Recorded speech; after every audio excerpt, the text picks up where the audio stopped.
Okay, well, welcome. Thanks for being here today for this session. It's great to be together for this session today, to be hearing about new research on system level interventions for overcoming the learning crisis, complexity and change in Pakistan, Peru, and Tanzania. So I'm Michelle Kaffenberger. I'm a research fellow with the RISE program with the University of Oxford, and I will be chairing our panel here today. So we have a lot of great content to hear about from our 5 speakers. And so I'm going to briefly introduce each of you. And each presenter will have 15 minutes to present. We'll hear from our discussant after that, and then we're going to have Q&A at the end for everyone. And given that we're such a small group, I think we'll just have a nice conversation after the presentations. So be noting your thoughts and questions, and we'll just kind of, I have a feeling we can have an informal chat after the presentations. So let me do some introductions. So up first today, we will have Renata Lemos. She's a senior economist at the World Bank, where she conducts research on managerial and organizational economics, labor economics, and the economics of education. She's also a fellow with the RISE program. Jacobus Cilliers is an assistant teaching professor at the McCourt School of Public Policy at Georgetown University, where he researches ways to improve the quality of education in sub-Saharan Africa. Jacobus is also part of the RISE Tanzania country team. After that, we will hear from Jishnu, who is a professor at the McCourt School of Public Policy and the Walsh School of Foreign Service at Georgetown University. His work focuses on health and education in low and middle income countries, and he has co-developed the largest and longest running cohort study on learning outcomes in low income countries called the LEAP study. Jishnu is part of the RISE Pakistan team. And then our final presenter is Daniel Rodriguez Segura, who is a doctoral student in education policy at the University of Virginia, where he has focused on understanding and improving education systems in developing countries, especially around topics of early literacy and numeracy. And Daniel contributes to the RISE Tanzania team. After that, we have our discussant, Heather Lanthorn, who will be sharing about how some of this connects with her work and some good questions for the group. She's an associate director for research, evaluation, and data with ID Insights, where she focuses on process evaluations and the use of descriptive data to improve decision-making with teams and clients across Asia and Africa. So each presenter, you have 15 minutes. I'll give you a 5-minute warning and then a 1-minute warning if necessary. And I will hand over to Renata to kick us off. Thank you very much. Okay, let me share my screen.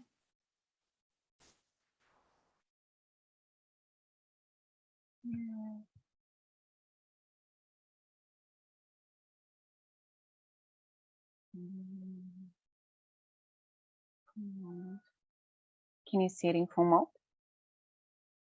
Yeah, great. Okay. Yes, that looks great. Thanks. Great. Okay. So, so thank you very much for inviting me to be part of this panel. This paper is titled Manager Selection and Student Learning, Evidence from Peru.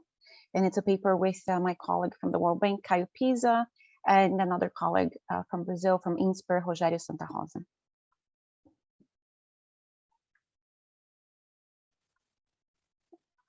Why is it not clicking?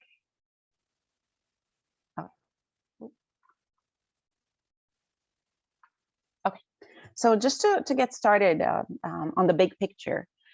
So this paper is about managers in the public sector. And what we find in the literature is that how public sector managers and employees more broadly, how they are selected is a critical determinant of their quality and also of service delivery. So there's been several papers that have been published in the last few years that show this, this relationship. We also know that introducing merit-based managerial selection processes, they seem to work at the local level. So there is some evidence from Chile, some evidence from DC, but we're still trying to learn what happens when a government introduces these changes at large scale, right? And we also know that, let me just say one thing that before that, we do know that managerial quality is important for school performance. So this is a big motivation to actually understand how to better select managers. So about our context in Peru, until 2014, school managers, they were selected in a decentralized manner. So this was done by the local authorities with very little oversight at the national level. Before 2014, managers were de facto appointed by local authorities. They were selected through a range of methods. So there's appointment by local authorities, perhaps due to political or family connections. They were appointed because of their tenure at the school as teachers, and they might also have been appointed through local level merit-based criteria for public competition examinations that were developed by the local authorities.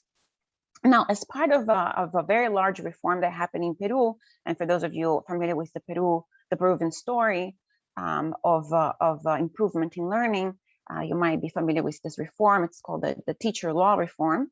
So as part of this reform, there was a new selection process that offered managerial positions based on the results of a national level sitting examination, which essentially eliminated the role of local authorities.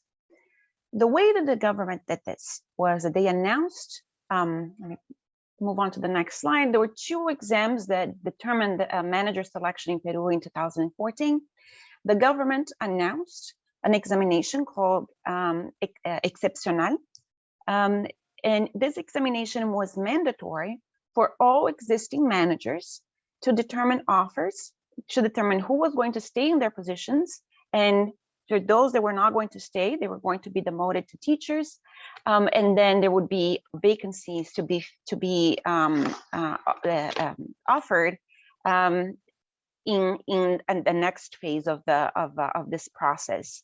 So just to be clear, this examination was it wasn't that the government just from that point onwards decided to offer any managerial position that was available. They decided to offer using this examination as an instrument to select managers. They actually went back to all the managers that were in the system, and they said, okay, you have to take this examination to determine whether you should stay in your position or whether you should be demoted. So this is the exceptional examination that I just mentioned. There's about 13,700 managers that were required to take this exam. About 22% of them passed, 40% of them failed, and 38% of them did not take the examination. So to be clear, for the 22% that passed, they were offered to stay in their positions. For the remaining 78% that did not pass, or they either failed or did not take, they were demoted. They were told to go back to their tenured teaching posts. Then the government launched another examination, announced another examination called the Accesso 2014, which was optional for all teachers that were eligible, including managers that perhaps had failed the first examination. So everybody that was that met a certain criteria was eligible to take this.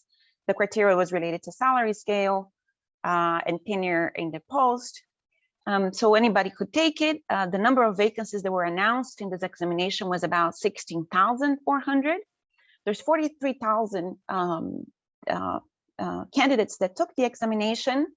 Out of those that took the examination, the 43,000, 5,000 were those that were also required to take the excepcional. So you have managers actually that failed or didn't take the excepcional. They were then trying to take the examination again to go back to a director position or to a manager position. So there was a small number of those that out of the 5,000 that passed, the majority also failed, or and the majority of those that had taken the excepcional also failed.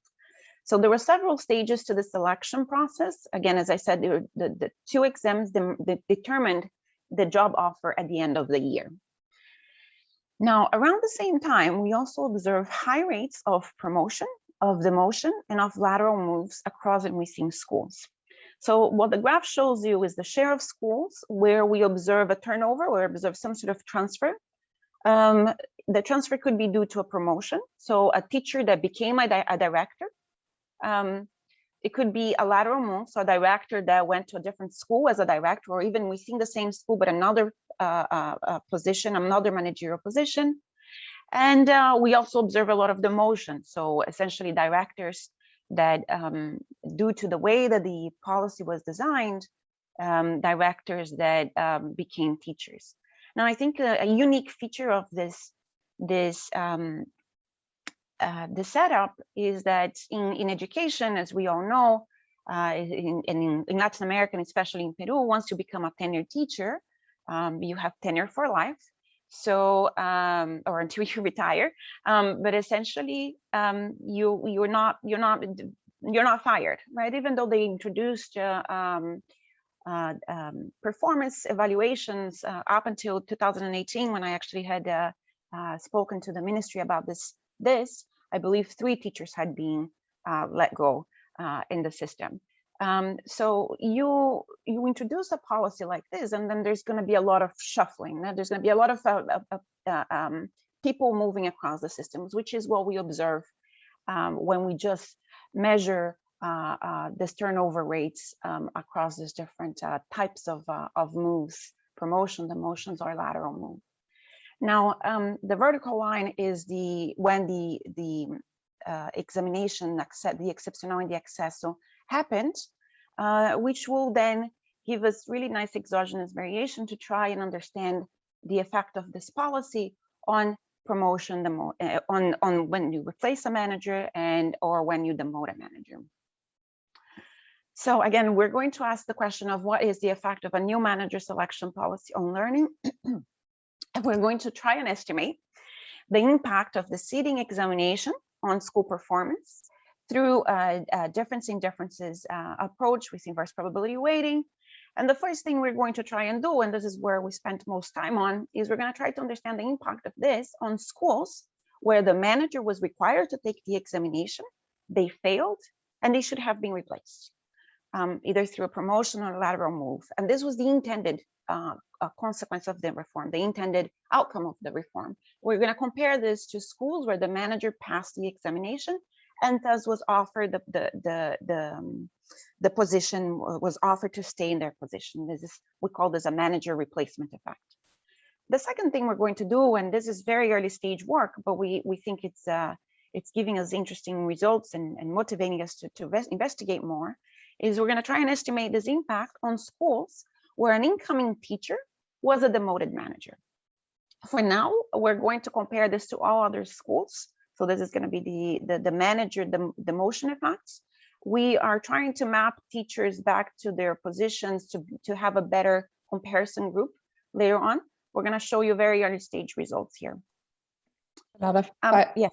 5-minute warning. 5 minutes, thank you. The main data is going to be examination results and job allocation, and then student outcomes as well. So I'll move faster.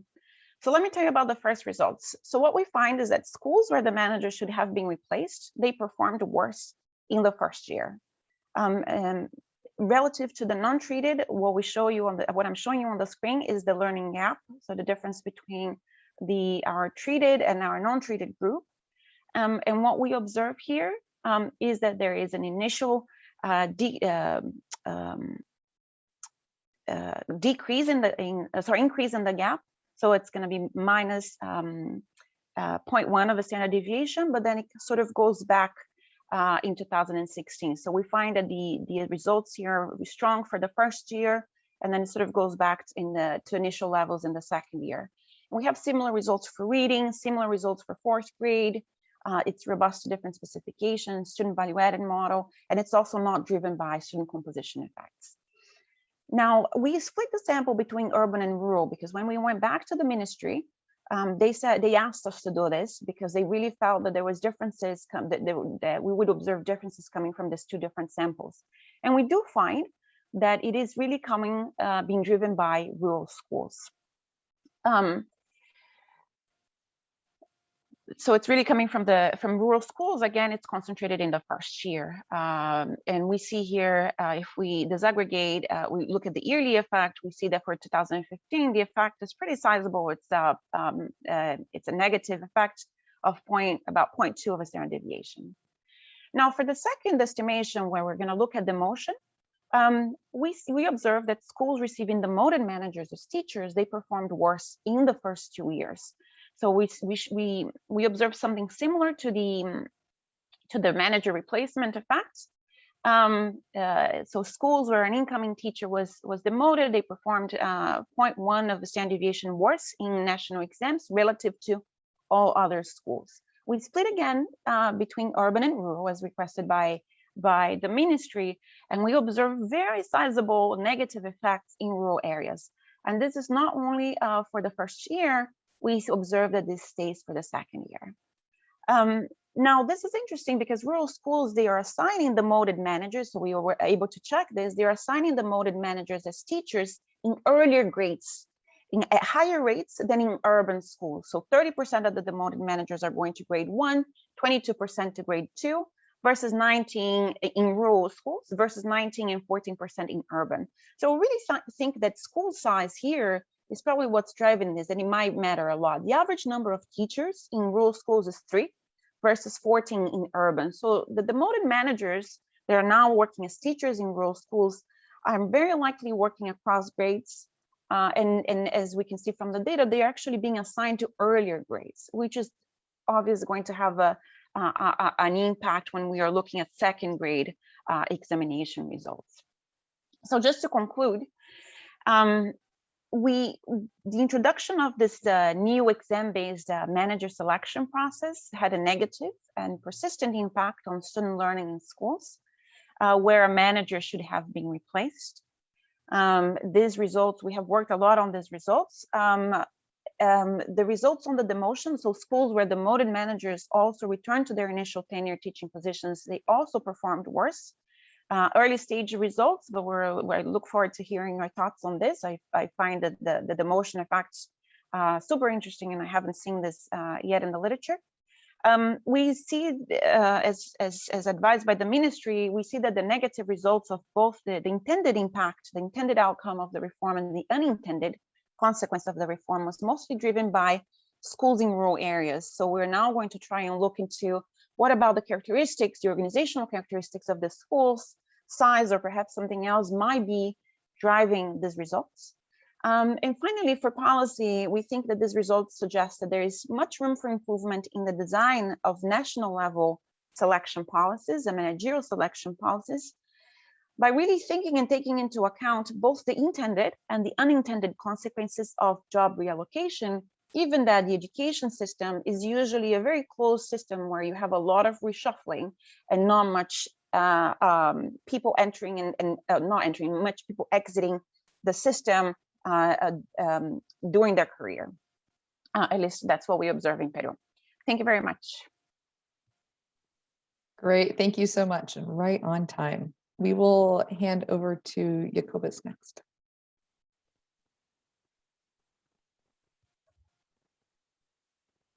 Let me just share my screen so you guys can see me. Great. Okay, so thank you very much for the opportunity. I just want to put this in.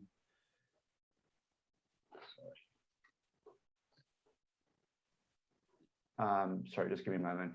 I clicked the wrong button. Now I'm going onto the website.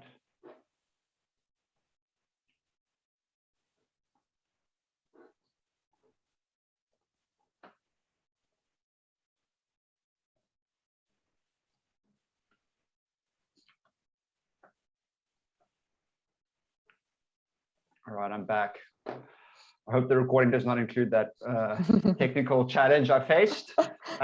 So this title at the moment is called School Governance Reform at Scale, Experimental Evidence from Tanzania, joint work with James Habyarimana, who's also at Georgetown University with me.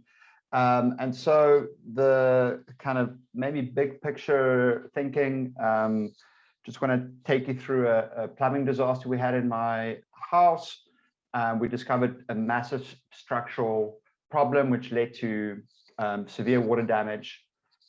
We did not have the money to fix the bigger problem, but there was an incredibly cheap, low-cost solution that made the plumbing work in the meantime, and also made us realize, what the source of the problem was initially. And so often this comes back from the idea of development economists being plumbers. Sometimes we can't solve the major problems, but sometimes by having kind of cheaper fixes, we can gain insight into what these bigger problems are. And kind of the big challenge that this paper addresses is this challenge in Tanzania and in I think most countries in the world with decentralization is that you often have different lines of ministries responsible for very similar for provision of education services, and you have overlapping roles and responsibilities, which creates a bunch of different principal agent problems because people don't know what they're supposed to be doing, or lines of authority and accountability don't overlap. So what I'll be doing is I'll show how a low-cost intervention can help overcome part of this principal agent problem inherent in many education systems. And I do this in the context of evaluating a very ambitious government-run nationwide school governance reform program that we're evaluating with a randomized control trial. And so this program, it's called the School Quality Assurance Program. It used to be the School Inspectorate. And they kind of shifted, and a lot of donors have been pushing this in different countries. There's a study you all know about in India that found a null result for very similar intervention. A big move was away from accountability towards diagnostic feedback, focusing more on student learning and teaching practices, and a large emphasis when they visit on actual doing classroom observations and student assessments, not just checking boxes and filling in records. And so the big part of this whole thing is this deep dive that a bunch of these school quality assurance officers, that's what they're now called, go in. They ask the school to provide its own self-assessment, how well it's doing. The idea is that that would stimulate a discussion on how to improve. Then they visit the school and interview everybody and observe teaching and assess students. And then they provide an overall assessment of the quality of the school across a bunch of domains: learner achievement, teaching and curriculum, leadership and management, school environment and community engagement. And then they give some key recommendations based on that. And then at the end of this 2 or 3 day visit, they have this exit meeting where they kind of discuss the results, and community stakeholders were also invited to participate at this exit meeting. Within the policy, these inspectors were supposed to go back and follow up, but of course they were not. They were meant to visit so many schools in a short amount of time as part of this performance-driven results donor program that they were unable to do that.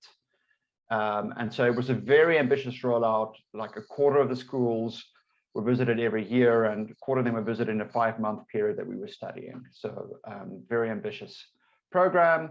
The kind of challenge I want to emphasize here is that the SQA department falls under the Central Ministry of Education, but the actual implementation is done by this Prime Minister's office, PRL, and they actually implement the policies. They have the resources and the person power to visit the schools, especially the boots on the ground are these ward education officers who kind of visit schools on a regular basis and really are best equipped to follow up. But these are two very different lines of ministries. And the kind of everybody's expecting the WAOs to do everything without actually asking them explicitly to do it. They're kind of the solution to every policymaker's implementation requirements and all reforms in Tanzania. And I just want to show here that what happens is the school quality assurance officers, they do a whole school visit. They get information, they send it to the district director. So it goes to district, local government, district level, but that someone has to then filter all the way down to the ward education officer. And we just want to kind of short circuit those, the information flow between the school quality assurance officer and the ward education officer. And we did this by sending them text messages summarizing the main recommendations about roughly every 2 months. But before that, we had this workshop where all these local government stakeholders were involved and got the blessing from the bosses, the district education officers, to say this is really coming from us. So it's not just information, it was a directive. And this text messages were sanctioned from them. And so we did a massive randomized control trial, nationally representative across the whole country, covering 6 regions and 23 districts, randomization at a ward level, not a school level, because it's a ward level intervention. There are roughly 5 schools or so per ward. And then we have these 2 different treatment arms, just the whole school visit and the visit with these text messages. Something that's quite important to emphasize is, this is, there was non-compliance. So this first dotted line is our baseline data collection. They had a lot of targets to meet, so they started doing these whole school visits before we did our baseline. We were able to convince him to hold off until our midline, end of 2020, sorry, end of 2019. But really only it started happening here halfway through the year. And so, but then after our midline data collection, there was a real increase in these whole school visits taking place in the control. So interpretation is a little bit harder. It's a bit of a cleaner design at midline, but there's really only been 6 months of implementation taking place. Our data collections that took place at endline, well, there's actually a lot of whole school visits that have been taking place in the control group. So different dynamic effects could lead to different results. But the comparison within these 2 treatment arms is pretty clear and clear. What I'm showing is intent to treat estimates. So I'm just showing the average in the treatment groups compared to the average in the control groups. The actual impacts on the compliers, the local average treatment effect is about 50% larger because of this issue of non-compliance. So I don't know, how many minutes do I have? You're doing well. You have about 8 minutes left. Okay, great. 7, 8 minutes. So one takeaway I think is important, and this is because the slides we lead in always when meeting with government, is that there's a lot of stuff that did really well. And we have some data to show they did this differently before, where they were really observing teaching and talking to teachers and assessing students. And this is the head teachers who are saying this. So the school principals are really saying that these activities were performed by the school quality assurance officers. They did have these exit meetings, but a community member rarely attended and a WAO attended half the time. So, that kind of community participation was much lower. This is really interesting. This is value. I'm just showing value added measures here. So how much growth in student learning took place in a year at a given school, controlling for their learning at baseline. And this, they gave us overall rating. I standardized it, but it correlates quite highly with actual growth in student learning in that year. So this information is actually not just correlates with learning, but correlates with actual growth. So they did pick up something important about how well the schools are doing. So this is useful information they were providing. The null results are coming now. So these are different indexes of, this is beliefs that the head teachers had on how good is their leadership ability and their teaching ability, or how good was it before the whole school visit. And like maybe in the one treatment arm, they thought like, actually, we weren't that great in our leadership and we could have done better, because we thought people are going to update and say, hey, there's a lot of room for improvement. They didn't really do that. I'll skip this slide. And then we asked the teachers a lot of stuff on how they were being monitored and what kind of guidance they got from the leadership. And this is these mean indexes is on monitoring, quality of monitoring, quality of curriculum guidance based on the teacher responses. Not really anything going on there. I mean, it's a very small treatment effect. They're more likely here in our visit and text arm to set up a whole school development plan, which is like a very regular, typical recommendation that was given. We also, within just the schools that received the whole school visits in our specific 2 treatment arms, we kind of asked the head teacher, like, did the WAO follow up? Did they take actions to improve learning? And thinking about some kind of actions that they did. And, there's a positive impact here, but there might be like 92% of the head teachers in the visit arm said, yeah, the WAO followed up. So there wasn't a lot of, in terms of the self-reported measures, it maybe wasn't a lot of space for improvement if they overstated the contribution of the WAO. But we need to investigate a bit more exactly what the WAOs did that was different in these 2 treatment arms. Because what we did observe at midline remember, this is now only about 6 months after most of the whole school visits took place. A big increase in attendance. This is proportion of classrooms that have a teacher attending, and a big increase in teaching practices, which is the overall score from the World Bank's Teach Classroom Observation Instrument. And those improvements are mostly driven by time on task, which is like whether like the students are actually engaged in the classroom, and also quality of instruction, which is kind of a good one to think about. And so we saw this at midline. We didn't see any impacts. Well, we saw very small impacts on student learning that were significant, but they were like 0.05 standard deviations. And then we saw this at Inline, which is a kind of where there's work in progress. We still have to really unpack this a bit better. But they are relative to the peer control. There's a small statistically significant impact of the visit and text arm.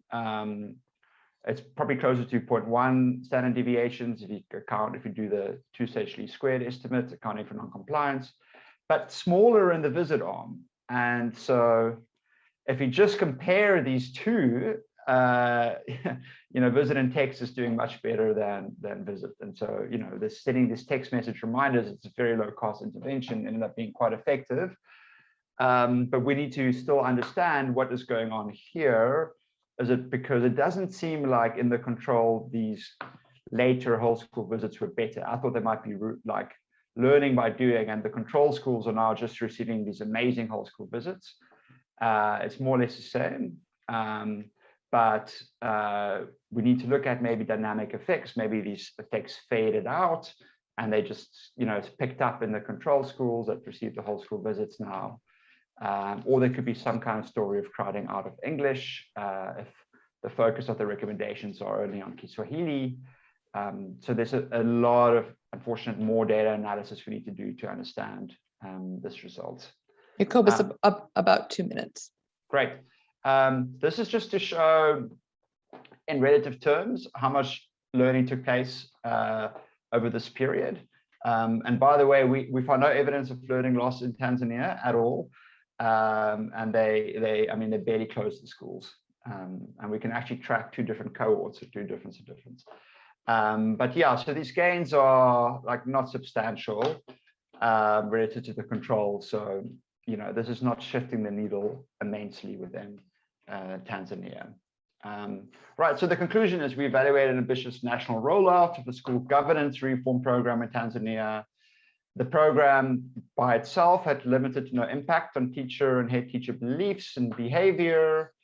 But when it was combined with this low-cost text messages to improve follow-up from frontline education providers, these ward education officers, the head teachers did change their beliefs about their management ability, teaching practices improved, and there were some modest gains in learning, modest in student learning overall, especially in Kiswahili. So this does show that sometimes you can make small changes, could really make a big difference, especially if it addresses some kind of binding constraint of systems coherence between different elements of the provision. It's encouraging because we find a null in a different context, but still a lot of work is required to understand what's going on with the negative result at Inline. Great, thank you very much. Great, thank you. Okay, over to Jishnu.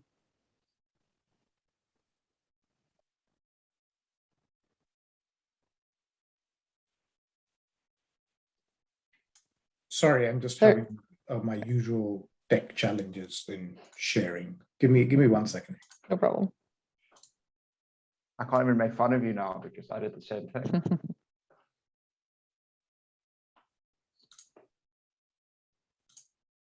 Okay, so this is a paper called Crowding in Private Quality, the Equilibrium Effects of Public Spending in Education. And it's co-authored with Tahir Andrabi, Natalie Bao at UCLA, Naureen Karachiwalla at IFPRI, and Asim Khwaja at Harvard. And the motivation of the paper is quite simple. Private schools have increased dramatically in the last 20 years. So pre-COVID, around 25% of primary enrollment worldwide, 30% of primary enrollment in rural Pakistan. We don't have COVID numbers yet, but it is a large. What I think the debate on private school often kind of misses is that's not the relevant number. The really relevant number is what this implies for increase in choice, right? So the right way to think about it is what fraction of children actually live in a place where they can choose from different types of schools. And that number in a place like Punjab, Pakistan, where the data are from, it's the 12th largest schooling system in the world. And that number is closer to 70 or 80%. Right? So that's not only Pakistan. I mean, think about any country, I mean, including Latin America, including places that have traditionally been more public school oriented. Now in the urban areas, there are private schools everywhere, so add in all the urban population and then add in the rural population, that's fairly big. So that's, the important part is that it creates choice. Why does this matter? It matters because you can use this market structure to make better policy, right? We've shown how that can be done in 2 papers, both published in the AER, looking at how providing information and how providing different types of financing can affect the market equilibrium. And what we're going to do here is take it further with the study of public schools. So we want to look at giving grants to public schools and to see what's the effect on private schools. Right? I mean, we've had this idea for a long time that maybe if we just raise the public schooling floor, the private schools will improve, but there's very little causal evidence about that, right? So here's our idea on how we do this work. So we have 112 markets. Think about these as these closed villages. So what's kind of important about these closed villages is, sorry, I'm just trying to find the, where did that go? Here we go. The interesting thing about these closed villages is all the kids in this village are going to the schools in the village. And all the schools in the village are getting their kids from within the village. So what you can then do is say, I'm going to shock one village and I'm going to leave another village untouched, right? And then at least, the private schools, which are making decisions based on the local conditions, are going to respond to that shock, right? So what we're going to do is in a treatment village, we're going to shock it with a new regime. That's going to cause changes to the entire schooling system, right? And in this case, the shock is going to be grants to public schools. And then what we are going to do next is why doesn't this work? Then we're going to not touch the control villages.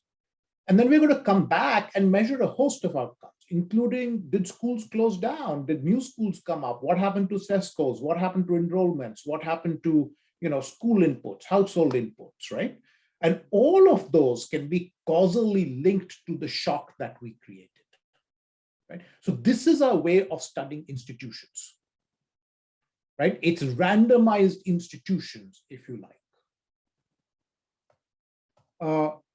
I should try and clear this up. Okay, so what are we going to do? We're going to look at public schools, and a government program is going to provide them with a fungible infusion of cash. The cash is pretty big. It's about $1,300 per year. I'll just show you how much exactly it is, or 15% of the school's operating budget. I love that this doesn't work. And this part, the way the cash is going to be used is it's going to be governed through strengthened school councils. So I don't know about Latin America, but in South Asia, every now and then the school councils get strengthened with some program. They've always been there, and then they've become defunct, and then there's another program and they're strengthened. So this is another attempt at those. So those are reforms and membership and meetings, and then they create investment plans together with an NGO and submit the funding request to the district. Very importantly, it's an as-is program. we don't touch it, right? So I convinced the district guys in our areas to randomize the villages that got that money. Nothing after that. As you'll see in the next slide, we didn't even visit the villages. By the time we do the Inline, people had no idea that this was a pilot or this was an experiment, nothing. Right? So you really get to see an as-is program with zero researcher involvement. The downside of that is we had to wait. So we did the randomization in 2003. The study was supposed to start in 2000, end of 2003, 2004. The money didn't get there till 2006. So each year we went back and did a baseline. And for those of you who have worked with funders, try to explain to a funder that year after year, you're going to collect more data because the program has not yet started and there are delays and you don't want to touch it or say anything at all. Right? And I think that's a really important thing to figure out, which is, funding cycles need to change if we want to see how things have to be evaluated in as-is programs, right? So 2006, the money comes in and we are going to not touch those villages for 5 years. I mean, that's it, let it run. And we are going to go back in 2011 and do an Inline. So that's 5 years later that we are going to see what's happened.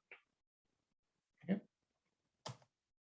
So here's what happens to the funding and here's how that flows. So these are the flows and that's the cumulative stocks. And essentially you see this big money coming in at 2006. And then over time, you see in the control group that they start catching up, right? So that by about 2009, 10, they're getting about, they're back, they're all together now. So the difference we are going to evaluate is the difference in this area, right? Which is shown, which is what this cumulative here is showing. Okay. Okay, how much is that difference that we're talking about? It's quite a lot. It's about, so this is in 10,000 rupees. So think about that as being in, $100. So this is about $4,900 in total, or per student, it's about, about $15, right? That's not insignificant because this red line that you see over here is about the operating budget of a school. Okay, it's not an insignificant amount. It's quite a bit of money. So the first stage seems to be working. The paper has all the balance checks and all of that. All of that seems to be fine. It also works interestingly in terms of what happened with the school council. So the school councils did have more meetings. And interestingly, the representation of the school council became more representative of the parent body, right? Remember, the parent body here is pretty uneducated. So actually you see that now the school council has more people with less education. It has more people whose children are enrolled in the school. It has more people who own land, right? And it has more meetings. So in a way, the idea behind this thing worked. And then the question is, what are the impacts, right? So number one, and this is important, the program increased village level test scores by 0.02 standard deviations 5 years later. And I've looked at a lot of these studies carefully now, and it seems to me that it's fairly easy to increase test scores in the short run. 50 days, 60 days, 3 months. In fact, there's a lovely paper by Jim Berry that shows you can get a 0.2 standard deviation increase by just incentivizing kids on the day of the test with a inflatable duck or a stuffy toy. Right? So that's, what's been really hard is to sustain those for a long time. So I think 5 years later to find 0.2 standard deviations is very important, right? And equally importantly, these results can have nothing to do with sorting or selecting because we are testing all the children in all the schools. So it doesn't matter where you're switching. This is the entire community. And that's the big advantage of these market level randomizations, right? I can, yeah. Just knew about 4 minutes. Yeah, that's fine. I can compare markets that were controlled and markets that were treated. The fact that we also did a lot of these baselines has some value in really convincing you that it was the program. I mean, look at this. Year after year after year, zero difference, zero difference, zero difference, zero difference. And then exactly on that 5-year mark, you see the 0.19 standard deviation pick up, right? Interestingly, these improvements are pretty much equal in public and private schools, right?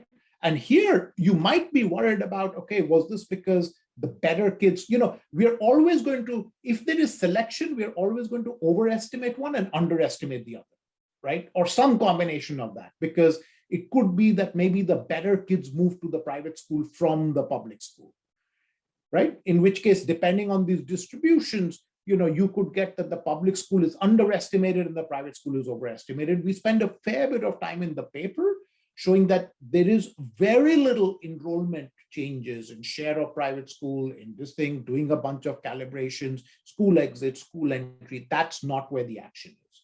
So these really seem to be improvements within the school rather than sorting of children across schools. Okay, result 2. So we thought, well, maybe this is just because there's a general atmosphere of change in the public schools. There's excitement in the village, money's coming in. It's actually not. It turns out that these are very much competitive effects because the effects are highest on those closest to the public schools, both in distance and in quality, right? So in distance, highest among schools that were closest, and the effects are much higher in villages where the public school quality was higher to begin with, and therefore closer to the private schools. What are the channels? Public schools, more contract teachers, lower class sizes. Private sector, more qualified teachers. Completely makes sense, right? Marginal reductions in class sizes are probably more important in public where class sizes are higher, right? On the other hand, in the private sector, the class sizes are lower, but the teacher qualifications are lower as well. And that's probably where the biggest bang for the buck is. Okay, 2 last slides on why does this matter? So first reason why it matters is you finally start to get correct estimates of public investments, right? So we could have done something like a CBA without accounting for these private schools spillovers, and we would get numbers that underestimate cost effectiveness by 46%. That's a huge amount, right? I mean, we are really changing the name of the game by including these spillovers in these estimates. Second, optimal funding. So let me show you something really interesting. This picture here just shows the amount of money received in the village. And remember, we had nothing to do with this. And we do a bunch of work showing that it's not selection. Now, what would you say? We would say, well, given what the public schools look like, maybe I want to optimize my grants here. That's how much money I want to give, right? Maybe there's a marginal cost of funds, and around here is where I want to be. But then you add in the private schools and you see, well, they don't have the same shape, right? So you would actually underestimate the benefit of the marginal dollar completely with and without spillovers. Once you account for the spillovers, maybe the best is to give here,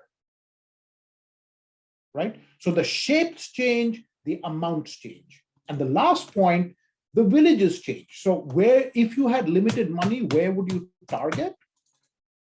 Well, you would target completely different villages because you can think about the spillover amount as being some function of the share in public and share in private,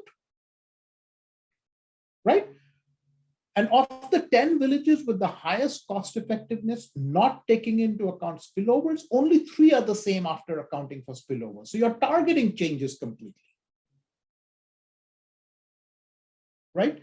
So every single aspect of how you would run this program changes once you realize the potential of spillovers onto private schools. So let me stop there. So just to conclude, grants to public schools led to large sustained increases in test scores in both public and private schools. The equilibrium effects are really important.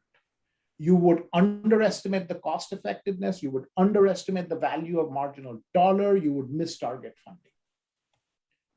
The counterintuitive finding here, which I really like, is some people have been arguing, look, we shouldn't give money to the public schools because they have no incentive to use it well. Well, the point is, if you gave money to the private schools, which we have done, there is definitely no incentive for the public school to improve. But if I give money to the public school, maybe they improve not as much as the private schools, but the private schools have full incentives to respond. So it's actually maybe better to give money to the sector that has lower incentives to respond, because you will leverage the additional incentive from the private sector rather than do it the other way around. So it fundamentally changes your calculus of which sector you should support in your programs. Let me stop there. Michelle, was that on time? You're close enough. That was great. Okay, Thanks. thank you. Yeah, thanks, Jishnu. Okay, over to Daniel. Go ahead, Daniel. Okay. Can you guys see that? Yes. Should I make it full screen or Yeah, is that... if you can make it full screen.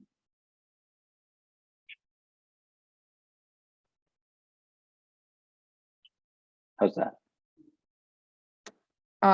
It looks the same, but it's fine. It's plenty big, so I think you should go ahead. Okay. Great. Well, thank you so much for having me. I'm very excited to be here presenting this paper, which is co-authored with Isaac and BT, also here at UVA. The paper is called Back to Basics, Curriculum Reform and Student Learning in Tanzania. Let me set myself a timer. Okay, just as a matter of context, in terms of curriculum in low and middle income countries, we know that, of course, curricula are a key input of educational systems around the world. They sort of determine what teachers are supposed to teach. They sort of show the desired trajectory that policymakers would like student learning to look like. They also set the objectives and the goals of the overall educational system. And we also know that many countries still use elite bias curricula or curricula that are shaped by the colonial past, and that in structure they favor the children of elite, and that they're designed to produce well-educated but small elites, right? And these incentives... Sorry, just briefly, are you on a different page than the title page? I am, yeah. Yeah, I was just going to say. So maybe stop share screen and then do share screen again, because I think you... Okay. You're not sharing the presentation slide, you're sharing the... This happened the last time too, Michelle, right? Okay, here. Yeah. Do you see? Yes. Okay, Sorry. No problem. Thanks. And in practice, all these incentives sort of lead to what Lan Pritchett and Amanda Beatty have called overambitious curricula, which are curricula that aim higher and move faster than what we can realistically expect children that start at that baseline can do. This leads to teachers focusing on just covering the curriculum as opposed to making sure that everyone is learning. And of course, this has cumulative consequences, right? So once a child falls behind, it's really hard to help them catch up, because there are usually no incentives built into the system to help them catch up. So there have been some calls to sort of create better tailored curricula that simplify their contents to align them with the learning levels of the bulk of children, not just the top performers. However, there's limited research on the effectiveness of this type of reform at scale.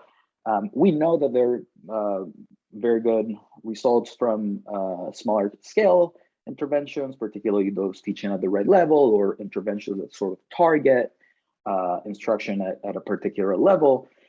But at scale, there really isn't that much evidence. It is usually hard to find a control group for this, because by nature, these reforms are usually nationwide all at once. So that has been challenging in the past. And of course, there are also calls against this type of reform because there are concerns that oversimplification could reduce learning for, say, high-performance students or in the subjects that you are de-emphasizing. So let me tell you a little bit about the context where this takes place. This takes place in Tanzania, and it is very archetypical in terms of what the educational system looks like for developing countries. So their enrollment has increased dramatically. This is not translated into learning outcomes. And this big push of students into the system has brought in a lot of first and second generation students, right? And if you think about that misalignment of students with the curricula, this big push of students and change in composition has made that misalignment even greater. And you know, in the words of the Tanzanian Ministry of Education, the curriculum for grades 1 and 2 was overloaded with subjects, right? So besides the usual subjects that you would expect, you had ICT, right? In schools that a lot of them don't even have computers. You had personality games and sports. So again, this also led to, at least anecdotally, teachers focusing more on just covering the curricula rather than the development of these basic skills. The particular reform that we will study is called the 3R reform. It was passed as a suite of new reforms that you may be familiar with, called the Big Results now. This curriculum reform was targeted at grades 1 and 2, and it focused on the 3Rs. So the 3Rs are read, write, and arithmetic. It made more sense in Kiswahili, but basically it is targeting foundational literacy and numeracy. The meat of the reform was that 80% of this instructional time was now devoted to developing these two skills, so foundational literacy and numeracy. So if you sort of think about slowing down a curriculum, right, and you can make a comparison to slowing down a car, you can either shorten the distance that it's supposed to cover, so shorten the content, or allocate more time, right, to it. In this case, the slowing down of the curriculum happened, as far as we can tell, fully through the channel of allocating more time to foundational literacy and numeracy at the expense of other subjects, but the actual content that was supposed to be covered in those subjects did not change. And also another thing that did not change was the total instructional time. So this was purely a reallocation of instructional time in the classroom. And then the other big thing is that they were no longer teaching English or in English for grades 1 and 2. As expected, implementation varied across the country. So the actual increase in instructional time did not get up to 80%, but it was still pretty sizable. So from observational data that we have, we see that it was at least a 40% increase in the amount of time that was devoted to foundational literacy and numeracy. We know that teacher training started off pretty slow, but eventually it did catch up. And we also know that the distribution of materials that were supposed to come along with this curriculum reform was also pretty heterogeneous across the country. So having said all of this, our main research questions are two. So first of all, did this improve learning in Kiswahili and math, both in the short term and in the long term? Was this driven by any specific subgroup? And the second research question is, if there were any gains, did they come at the expense of other subjects like English, or even at the expense of high performance students, as some of the critics of this type of reform would argue? To answer this, we have access to a national representative panel data set that includes student test scores. So this is a panel of 60 schools from 2014 to 16. Within these schools, we also have panels of students, right? So we follow the same schools, and within the same schools, once a child enters our sample, we also follow that child. These are actually the control schools from the Kivunza projects in Tanzania. So we're sort of recycling that data there. We have item level test data for math, English, and Kiswahili. The tests are qualitatively comparable across years, and we've done some checks to make sure that that's correct. The fact that we have item level test data also allows us to sort of aggregate into subskills. So not only can we say something about the overall test, but we can also say something about addition, multiplication, syllable recognition, etc. To do some robustness checks and parallel trends checks, we have access to WESO data. And we also have access to the universe of 4th grade national standardized test data for the first cohort that made it to that test. And that is, of course, to look at long-term effects. Our identification strategy is very, very similar to a 2x2 diff and diff. The first one is basically pre and post the policy reform. The second difference is basically grades that were targeted by the reform, so 1 and 2, versus grades that were not targeted by the reform, right? So the way you sort of interpret our coefficient is, or let me get to that once I get to the results. Our outcomes of interest are low stakes exams in math, English, and Kiswahili, at least in the short term, and enrollment. So this is our basic specification. So we have grade fixed effects, year fixed effects, and the basic interaction term, and we do all sorts of things with our standards to make sure that we're covering our basics there. As I said, we can't really check for parallel trends with our main data because it is we only have one year of pre-data, but we also have a WESO data, so we sort of plot what these test scores look like for their grades, and things look pretty parallel to us.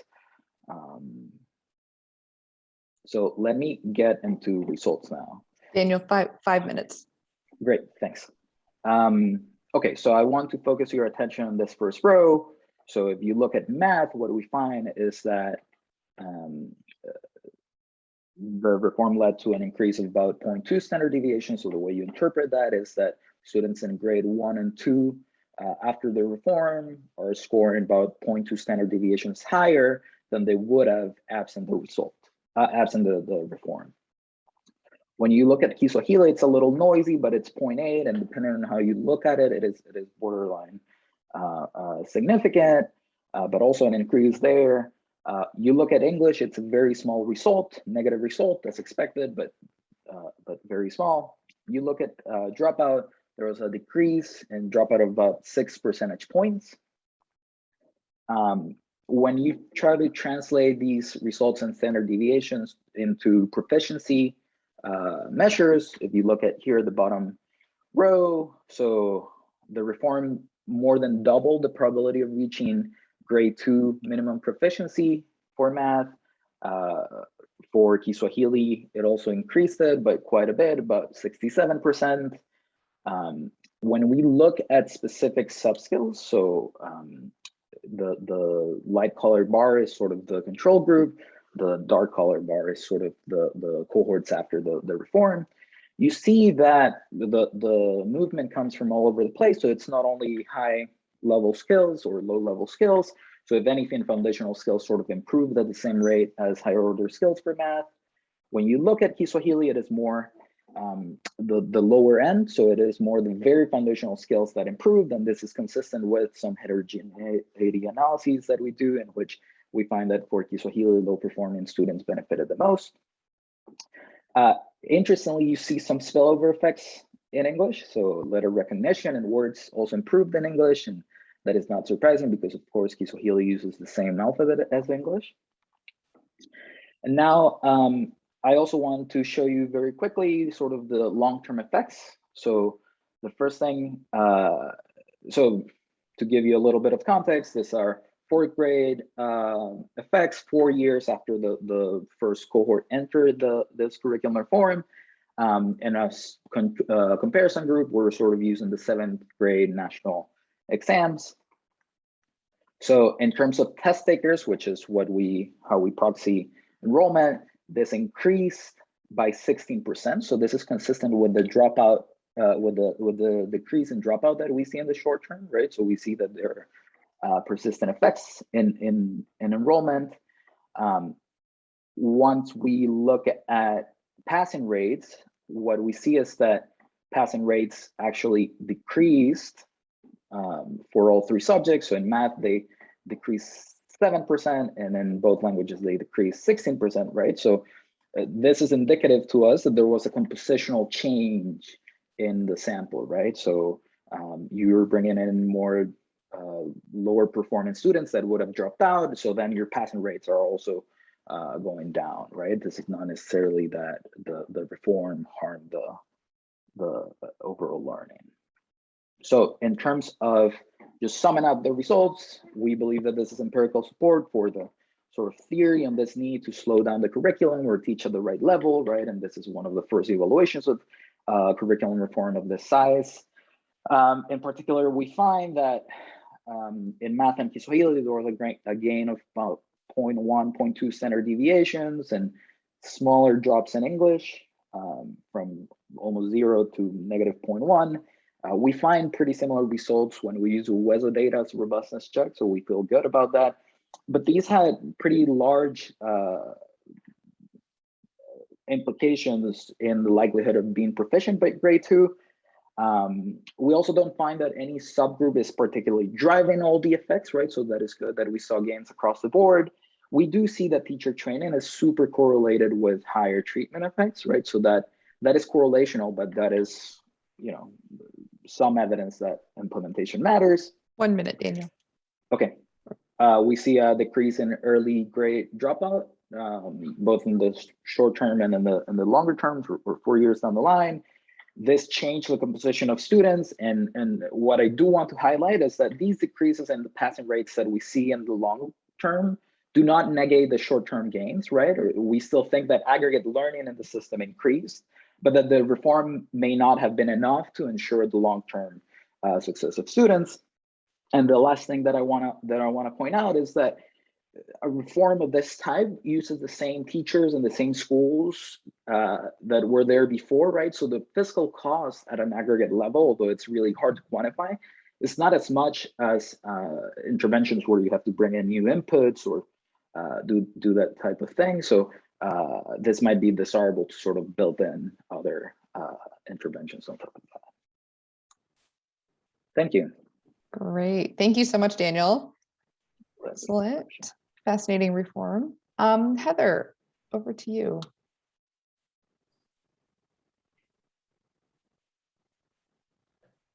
There we go.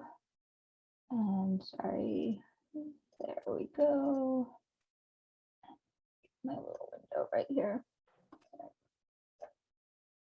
Cool. Can you guys see the slides? Yes. Yes, we can. Yes. Cool. Okay, so I'm going to try to be pretty snappy. I'm setting my timer for 7 minutes. Cool. So hi, I am Heather, and I'm just going to kind of run through a few quick points today. I'm going to take the job of the moderator, especially as a RISE session, which is RISE is so much about coherence, to try to just impose a little bit of coherence maybe on some discussion that can follow, especially because these are, yes, 4 interesting systems level reforms, but they're quite different in many ways. So trying to tie it all together a little bit. And it would hardly be an ID Insight presentation if I didn't talk a little bit about decisions and actions that we might think about evidence leading to. And so just introducing here a framework that I think is a little bit helpful to think about the types of decisions and actions that policymakers could take in response to data and or that you might wish they take. And so as we have a few minutes for discussion and you talk about what has been done, what you wish would be done, or perhaps you don't think it's the researcher's role to say what should be done, and that's fine too. There's kind of 4 kinds of policy decisions that can happen. You can continue as things are, you can continue with some tweaks and modifications, could be bigger or smaller. You could just choose to end a program, or you could choose to scale it up on some dimension, recognizing that scale has dimensionality. So anyway, could be kind of just useful language for categorizing some things as you're summing up. I'm also coming to you though as sort of my PhD was in health systems, and so I use that to also inform some of the work I do now in education systems and thinking. And one thing I think that was helpful, this book kind of offered a framework around which a lot of our PhD hung, and we always talked about how health systems similar to, I think, what RISE's mission is with education outcomes, reform should be, system functionality and reform should be judged on their outcomes. And, you know, we often talked about that there were sort of three flavors of health systems outcomes, where one was population health status, which can include a wide variety of things, physical, mental, and we can care about averages, we can care about equity distribution, but then also these other two, right? That the system or resident satisfaction with the system is a key outcome, and so is financial risk protection in the context of illness, that you are not impoverished or pushed further into poverty by an illness episode, right? And so my goal here isn't to like lay out some new grand theory of what outcomes should matter for education systems, but I at least wanted to propose one or two in the context that, you know, in our pre-talk that we had about this session, a couple of you said that the reforms under study you thought were good, even if they didn't lead to student learning outcomes or didn't lead to student learning outcomes yet, or not as much as we wanted, which indicates to me that either you think they're doing something useful to make the system more coherent for learning outcomes, but weren't able to do it, or that you think other outcomes matter. And so that's kind of where I'm leading us quickly. So I take the great project of kind of LANT and RISE to say, look, we need to stop talking about intermediate outcomes like access, quality, and effectiveness. And we need to get really to population education status or learning, kind of the distinction between schooling and learning. But that there could also be these other dimensions that really matter and we might want to make central to talking about education systems, like citizen satisfaction with the system, which could be their understanding of the learning outcomes, job readiness, whether children are properly protected from abuse at school, blah, blah, blah. And there might also be a dimension of kind of non-indebtedness, right? That people don't go into debt in pursuit of education. So just putting that out there is something that we could think about. And then I'm also just going to briefly introduce kind of the LANT RISE coherent framework. And I'm not doing it justice by doing it quickly, but you know, that there's sort of these four principal agent relationships that make up a system and into which we can intervene in different ways. So there's politics, compact, management, voice and choice. And then there's these sort of five, you can call them control knobs, design elements, things that we can change about the principal to agent flows, right? And that principals could give to agents, basically delegating different levels of authority or other resources, finance, information, support, and motivation. So that's kind of the framework that's provided that I know RISE has spent a lot of time building. And then with some input from Marla at RISE, I have taken the liberty of placing at least the pieces of the interventions that y'all talked about in today's presentation, recognizing that sometimes they're part of larger work, onto the framework using your images. So Renata, we sort of spoke, or you know, kind of Marla and I talked about how you could position your reform as changing both delegation and finance in the compact relationship, and also elements of the management relationship, delegation and information, the information that's provided through these new examinations. Jacobus was up next, and we put you here to talk about how this was really about the relationship between kind of the education ministry and frontline providers, and there was maybe both information and support that was provided. Jishnu, at least for the kind of block grant, that this was largely about finance, and that we could kind of put that within two relationships, the management and the voice and choice. And then finally, Daniel up here with sort of delegation around a curriculum form and how that changes in both the compact and the management relationship. So there you guys are on the big board. And I'm just going to zoom ahead to the questions that I'm going to pose, but I'll come back to this slide so that that's up. And I've kind of already alluded to them, which was some reflections on, you know, whether or not you did think that the intervention or policy under investigation was kind of quote unquote good. And if so, even if it didn't lead to any student learning outcomes or the ones that we expected, which could be an impact trajectory problem, but could be other things, are you judging that kind of because there might be this broader set of education systems outcomes that we do really need to care about when we're talking about systems level reform? Or was it because you do believe that it's doing something on coherence, but it needed some other system element to also be in place to really actually be coherent for learning or coherent for other outcomes that matter. And so I'll ask you to kind of say, yeah, do you think it was good? Like, is this a good idea in the world that we need to keep tailoring, tinkering with, thinking about how to do? And kind of, if so, is there one other piece of the matrix that you wish would be filled in as you go forward? Or as this idea goes forward in the world, like one new thing that you think really needs to be paired with it? So I will leave up this slide. Thank you all for having websites with easily accessible pictures on them. And over to everyone. And Michelle, I don't know if you want to kind of organize the order, if we just want to have a free for all at this point. Sure. Thanks so much, Heather, for tying them together. And I love this slide with the pictures and the RISE framework. This is what RISE is all about. It's been 5 years in the making, and now we can make slides like this that map papers and studies to the framework. So this is excellent. Yeah. So, I mean, why don't, does anyone, I think Heather posed a couple interesting questions, you know, how do we think about these reforms in terms of coherence and vis-a-vis the outcomes that were measured? And then, you know, looking at the systems framework, are there other system elements that you think could have or should have been changed or that would have changed the outcomes? Does anyone want to respond with thoughts in the context of their study?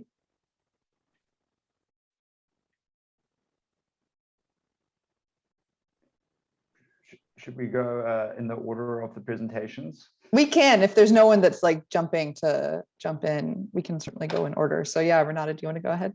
Did you just volunteer me for Yeah, to go first? exactly. Yeah. He was just volunteering someone else. So let's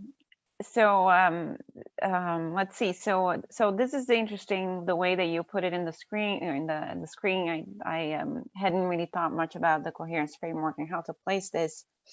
But if I understand this correctly, and I don't know if I do, but if I understand correctly, and I'm going to go straight to your second question, Heather. So I think I said this before. There is evidence. So there's two pieces of literature. There's a piece of literature that talks about turnover and managerial turnover in specific, and what they and not just in education, you know, across the private sector as well, public and private, is that there is an initial hit in performance of an organization when you change a manager, right? And usually goes back to its initial level. So you find this, you know, all the way from private farms to schools. So you find this literature there. What this particular reform was doing is that, you know, there was going to be turnover, but what they were trying to do is introduce a merit-based intervention, a merit-based evaluation, which is very common in civil service in many countries.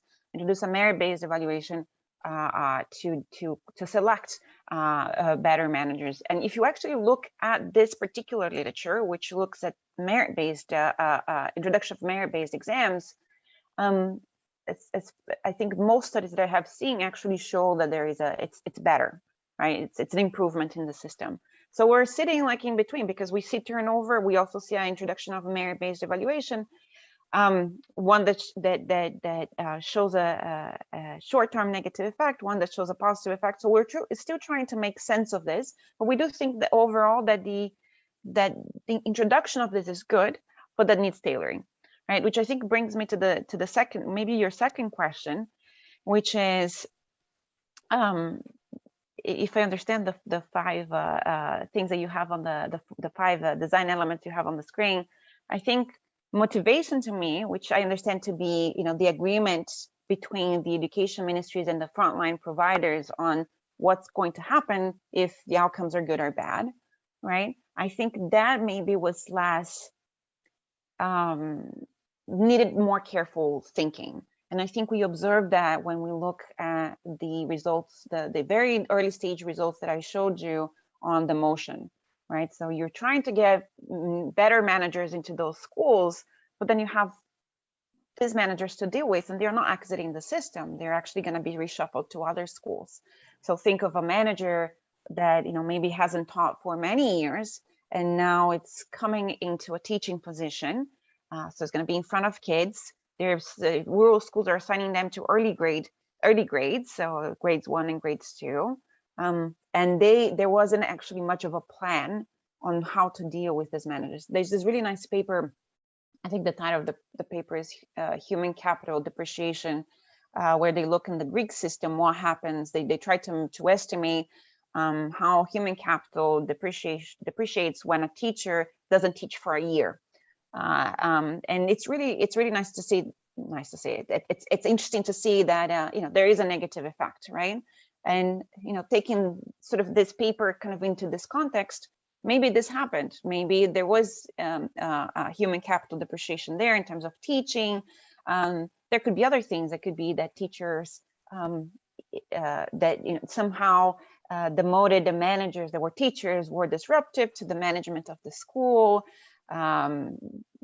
You know, especially small schools. There are many things, many reasons why this might have happened. And I think, you know, we're going to try and investigate why, but from a policy design, I don't think that the ministry has really thought through this step. And I think that was missing to make it more coherent. So that's an important aspect of this reform. Could I ask one question, Renata, on your program? So many people fail the test, and we know that with teaching, you know, so many factors don't predict teaching quality. Do we know if this is a good test of managing quality? And also, like, who were they replaced by? Because if 3/4 failed, like, did other people then pass the test to replace them, or other people who also had not yet done the test? Right. So, the initial test, there were two tests. The initial one where the existing managers were required to take the test. It was at 13,700 people taking the test. About 22% passed. The others either failed or didn't take the test and were automatically demoted to teaching positions. It's a great question on whether the exam actually predicts quality. So we're trying to estimate principal value added before the reform, and then taking the test and correlating that with principal value added to understand that. So far, what we've been able to observe is that it's correlated. The results of this examination is correlated with the principal value added before the reform. We actually also took the exam questions and mapped back to the World Management Survey to see what kind of management practices they were trying to test for in this test. You know, keeping in mind that even though it's a very, very common way to select civil servants or people working in the public sector, this is a 3-hour test, right? Which is in this particular case, it was the first test. So the test that took 3 hours has 2 phases. The first one is a 25 multiple choice questions. The second one is like 2 case studies. So, you know, there's just so much that this can actually capture in terms of managerial skills, right? So that's the answer to that question. Who came in after those managers? So we observed that there's lateral moves. So managers, there were directors in other places and might have moved to those positions, but the majority of them were new teachers. Teachers that were, so there's a 8 grade salary scale in Peru. So eligibility, I believe, was either grade 3 or grade 4. So these are teachers that had been in the system for a while. They were then taking the second test, the accesso test. Did they have managerial skills? Were they able to learn on the job? Before the exam, were they able to acquire managerial skills through the system? Probably not. They were coming as tenured, you know, teachers. They somehow passed this test. The test was testing for some managerial skills, not many, and were appointed to this position based on the results of the examination. Great, thank you. Do you have anything on teacher attendance? I wonder also if they've got super demotivated, these managers, like, screw this, like, I can't believe I've got to teach first grade again. We don't have anything on teacher attendance. We have information, actually attendance, sorry, we do have for a small sample, we have teacher attendance, but it's a very small sample, so I don't want to make too much out of it. Okay. But we don't observe, teacher attendance is actually very high in Peru, so we don't observe that there is a decrease. We have some data on teacher satisfaction. We're still trying to think about how to use it, but we are not there yet. Great. With an eye on time, I wonder if maybe at least one more person would want to speak about kind of the coherence component of the reform they were studying, whether specific to the RISE framework that's in front of us, or if you don't want to tie it to those specific things, like you could step back and just talk about coherence or incoherence in what was attempted? Sure, I can. Sure. Please go Okay, ahead. I'll go. Oh, I'll go. I was just going to say that in our case, there was a smaller curriculum reform for grades 3 through 5, I think, but it didn't really change much. It was just like a nicer PDF document. So then you're aligning the curriculum for grades 1 and 2 in a very nice way. But once they get up to 3rd grade, it's like back to the old program, right? And what we see by the time they get to 4th grade is that the standards for these kids to pass the national examination also don't change, right? So you're doing the right thing in grades 1 and 2. You're bringing in a whole new batch of kids that would have dropped out absent the reform, but then you don't do enough in grades 3 and 4 to support them to either meet your standards or adjust those standards to the new reality of your students. So I definitely think the reform was a good step in the right direction, but I think that there could have been more to make the overall system more coherent with the changes that the reform induced. Okay, and Daniel, that kind of ties in actually with the question Jishnu put in the chat, which is about the long-term effects, because I think, what you're saying is it's actually not so much a difference about the reform worked in the short run and didn't work in the long run. It's that it worked in the grades it was targeting and on the measures that it was targeting, but that wasn't sufficient to maintain to counteract the compositional changes and get the same pass rates on the exam. So long-term effects on the measures and grades that it was targeting were still positive. It's that the intervention in grades 1 and 2 didn't, in the end, ensure those children could then pass the 4th grade test, even though they did better on the 1st and 2nd grade. Yeah, exactly. So we do think that aggregate learning increased, right? And as a whole, we just don't think that that was enough for most of these children to sort of meet that final or that bar in 4th grade. Yeah. Jacobus, do you want to make a final comment on the coherence incoherence piece? No, I'm good, thanks. I have one. Jishnu, go ahead. We're trying very hard to move, and have been trying for a while, to move the conversation on, schooling away from, private schools are 20% of the population or whatever, to saying, in the current environment, in most countries, somewhere between 60 and 80% of kids live in areas with choice.